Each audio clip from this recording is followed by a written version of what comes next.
Match ಅನ್ನು ಶುರು ಆಯಿತು. ಬೆದಲ್ ಇನ್ನೊಂದು ಕಡೆ ಆಡ್ತಾ ಇದ್ದ, ವಿರಾಟ್ ಕೊಹ್ಲಿ ಇನ್ನೊಂದು ಕಡೆ ಆಡ್ತಾ ಇದ್ದ. ಫಸ್ಟ್ ಬಾಲಲ್ಲೇ ವಾಷಿಂಗ್ಟನ್ ಕ್ಯಾಚ್ ಬಿಟ್ಟ. ಆಕ್ಚುಲಿ ಆ ಒಂದು ಕ್ಯಾಚ್ ಬಿಟ್ಟ ಮೇಲೇನೆ ಅವರು ಏನು ತಪ್ಪು ಮಾಡಿದ್ದಾರೆ ಅಂತ ಗುಜರಾತ್ನವ್ರಿಗೆ ಗೊತ್ತಾಗಿಲ್ಲ. ಮ್ಯಾಚ್ ಕಂಪ್ಲೀಟ್ ಆಗಿದ್ಮೇಲೆ ಅವ್ರಿಗೆ ಗೊತ್ತಾಗಿದೆ, ಆ ಒಂದು ಕ್ಯಾಚ್ ಬಿಟ್ಟಿದ್ದಕ್ಕೆ ನಾವು ಮ್ಯಾಚ್ ಸೋತಿದ್ದೀವಿ ಅಂತ ಅವರು ಅಂದ್ಕೊಂಡಿದ್ದಾರೆ. ಆದರೆ ಅದು ಸತ್ಯ ಅಲ್ಲ. ಯಾಕೆ ಅಂದರೆ ವಿರಾಟ್ ಕೊಹ್ಲಿ ಏನಾದ್ರು ಔಟ್ ಆಗಿದ್ರೆ ರಜತ್ ಪಾಟಿದಾರ್ ಬಂದು ಸ್ಕ್ರೀಸ್ನಲ್ಲಿ ನಿಂತ್ಕೊಂಡ್ಬಿಟ್ಟು ಇನ್ನೂ ಬೇಗ ಕಂಪ್ಲೀಟ್ ಮಾಡ್ತಾ ಇದ್ದ. ಅವರು ವಿರಾಟ್ ಕೊಹ್ಲಿ ಸ್ಕ್ರೀಸ್ನಲ್ಲಿ ಇದ್ದಿದ್ದಕ್ಕೆ ಸ್ವಲ್ಪ ಸೇಫ್ ಫೀಲ್ ಮಾಡಿದ್ದಾರೆ. ಯಾಕೆ ಅಂದರೆ ಉಳಿದಿರುವಂಥ ಬೇರೆ ಬ್ಯಾಟ್ಸ್ಮನ್ಗಳು ವಿರಾಟ್ ಕೊಹ್ಲಿ ಥರ ಆಡೋದಿಲ್ಲ. ಅವರ ಪರ್ಫಾರ್ಮೆನ್ಸು ಇನ್ನೂ ಅದ್ಭುತವಾಗಿರುತ್ತೆ, ಕರೆಕ್ಟಾ?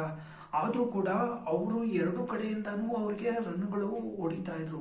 ಒಂದು ಕಡೆ ದೇವದತ್ ಪಡಿಕ್ಕಲ್ ಹೊಡಿತಾ ಇದ್ದ, ಇನ್ನೊಂದು ಕಡೆ ವಿರಾಟ್ ಕೊಹ್ಲಿ ಹೊಡಿತಾ ಇದ್ದ. ಬೈ ಚಾನ್ಸ್ ಅವರು ವಿರಾಟ್ ಕೊಹ್ಲಿ ಏನಾದ್ರು ಔಟ್ ಮಾಡಿದ್ರೆ ರಜತ್ ಪಾಟಿದಾರ್ ಮಾತ್ರ ಪೂರ್ತಿ ರೆಡಿ ಆಗ್ಬಿಟ್ಟು ಕಾಯ್ತಾ ಇದ್ದ, ಇವತ್ತಿನ ಮ್ಯಾಚ್ನಲ್ಲಿ ನಾನು ಸೆಂಚುರಿ ಹೊಡಿತೀನಿ ಅಂತೇಳಿ. ಅಂದರೆ ನಿನ್ನೆ RCBದು ಗೇಮ್ ಪ್ಲಾನ್ ಇದೇ ಥರನೇ ಇರುತ್ತೆ. Virat Kohli by chance out ಆದರೆ ರಜತ್ ಪಾಟಿದಾರ್ ಮಾತ್ರ ನಾನು ಸೆಂಚುರಿ ಹೊಡಿತೀನಿ ಅಂತ ಡಿಸೈಡ್ ಮಾಡಿ ನಿನ್ನೆ ಸ್ಕ್ರೀಸ್ಗೆ ಬಂದಾಗಿತ್ತು. ಯಾಕೆ ಗೊತ್ತಾ? ಬಂದ ತಕ್ಷಣನೇ ಆದಷ್ಟು ಬೇಗ 4-6ಗಳನ್ನು ಹೊಡೆಯೋದಕ್ಕೆ ಪ್ರಯತ್ನ ಮಾಡಿ ಯಾವುದೋ ಒಂದು ಲೂಸ್ ಬಾಲ್ಗೆ ಹಿಟ್ ಹೊಡೆದ್ಬಿಟ್ಟು ಔಟ್ ಆಗಿಬಿಟ್ಟು ಹೋಗಿತ್ತು ರಜತ್ ಪಾಟಿದಾರ್.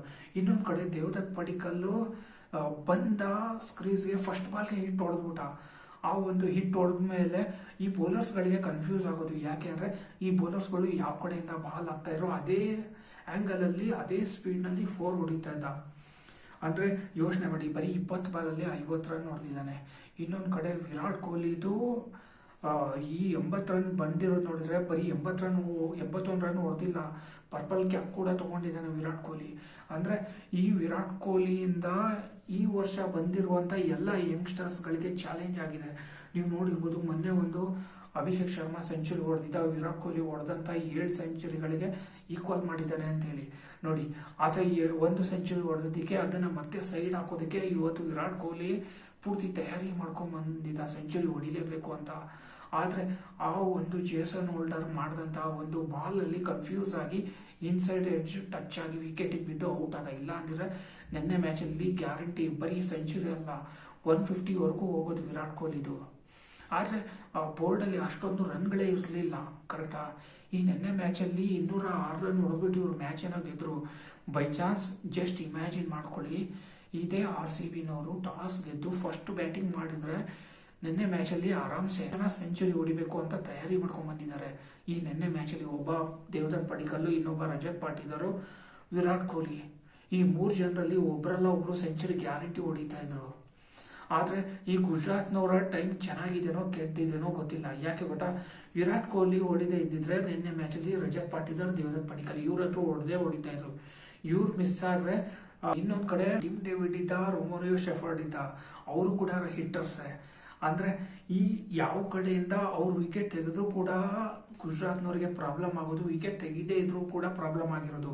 ಅಂದರೆ ಯೋಚನೆ ಮಾಡಿ, ಇನ್ನೇ ಪಿಚ್ ಕೂಡ RCB ಪರ ಇತ್ತು. ಹಂಗಾಗಿ ಗುಜರಾತ್ನವರು ಸೇಫ್ ಆಗಿದ್ದಾರೆ. ಇನ್ನೊಂದು ಕಡೆ ಅವರು ಸೆಂಚುರಿ ಏನೋ ಹೊಡೆದ, ಸಾಯಿ ಸುದರ್ಶನ್ದು ಸೆಂಚುರಿ ಆಗಿದ್ಮೇಲೆ ಈ 15ನೇ ಓವರ್ನಲ್ಲಿ RCB ಬೌಲರ್ಸ್ಗಳು ಫಾರ್ಮಿಗೆ ಬಂದರು. ಅಂದರೆ ಅವರಿಗೆ ಬಿಲ್ಕುಲ್ ರನ್ ಹೊಡಿಯೋದಕ್ಕೆ ಕೊಡ್ತಾ ಇರಲಿಲ್ಲ.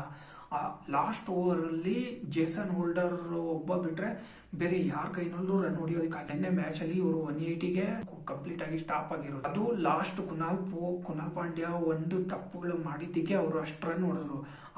ಅದೇ ರಿವೆಂಜು ಕುನಾಲ್ ಪಾಂಡ್ಯ ಬ್ಯಾಟಿಂಗ್ ಬಂದಾಗ ಅದೇ ಜೇಸನ್ ಹೋಲ್ಡರ್ಗಳಿಗೆ ಕೆಲವು 4-6ಗಳನ್ನು ಹೊಡೆದ್ಬಿಟ್ಟು ಅದನ್ನ ಪ್ಯಾಚ್ ಅಪ್ ಮಾಡಿ ಕೊನೆಗೆ ನಾವು ಗೆದ್ದಿದ್ದಾಯ್ತು.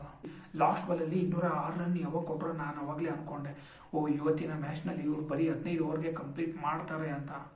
ಆದರೂ ಕೂಡ ಪರವಾಗಿಲ್ಲ, ನಿನ್ನೆ ಮ್ಯಾಚಲ್ಲಿ ಚೇಸ್ ಮಾಡಿ ಅದು 1 ಸೈಡ್ ಮ್ಯಾಚಿಂದ ನಾವು ಗೆದ್ವಿ. ನಾವು ಪಾಯಿಂಟ್ಸ್ ಟೇಬಲಲ್ಲಿ 2nd ಅಲ್ಲಿದ್ದೀವಿ.